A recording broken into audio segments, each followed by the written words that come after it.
নমস্কার, দেখছেন কলকাতা টিভি, সঙ্গে রয়েছে আমি স্বর্ণালী। শুরু করছি সংবাদ সারাদিন। চাকরি গেল 25,000-এর, দুর্নীতির তদন্ত চালিয়ে যাবে সিবিআই। প্রয়োজনে অভিযুক্তদের হেফাজতে নিয়ে জিজ্ঞাসাবাদ। 3 মাসের মধ্যে রিপোর্ট, নির্দেশ হাইকোর্টের। সুপ্রিম কোর্টে যাচ্ছে স্কুল সার্ভিস কমিশন। এ বিষয়ে আরো বিস্তারিত জানবো। ফোন লাইনে রয়েছেন আমাদের প্রতিনিধি পীযূষ কান্তিনাথ। পীযূষ, কি জানা যাচ্ছে? আজই কি সুপ্রিম কোর্টের দ্বারস্থ হতে চলেছে স্কুল সার্ভিস কমিশন? দেখো, নিয়ম অনুযায়ী কলকাতা হাইকোর্টের নির্দেশ পাওয়ার পরে তার সার্টিফাইড কপি দিয়ে তারপরে আবেদন জানাতে হয় সুপ্রিম কোর্টে। নির্দিষ্ট সুপ্রিম কোর্টে আবেদন জানানোর আগে সেই আবেদনপত্র তৈরি করতে যে সময়ের বিষয় লাগে, সেই সময়ের পরই কিন্তু এই মামলা দায়ের হবে বলে এসএসসি সূত্রে জানা যাচ্ছে।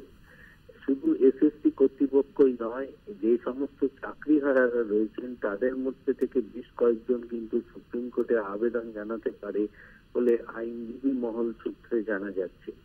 অর্থাৎ এই রায়কে চ্যালেঞ্জ জানিয়ে সুপ্রিম কোর্টে আবেদন জানানো হবে এবং সুপ্রিম কোর্টে প্রাথমিকভাবে এই আবেদনে এই রায়ের উপরে অন্তর্বর্তীকালীন স্থগিতাদেশের দাবি জানাবে এসএসসি কর্তৃপক্ষ এবং যে সমস্ত চাকরিহারারা রয়েছেন সেই আবেদনকারীরা।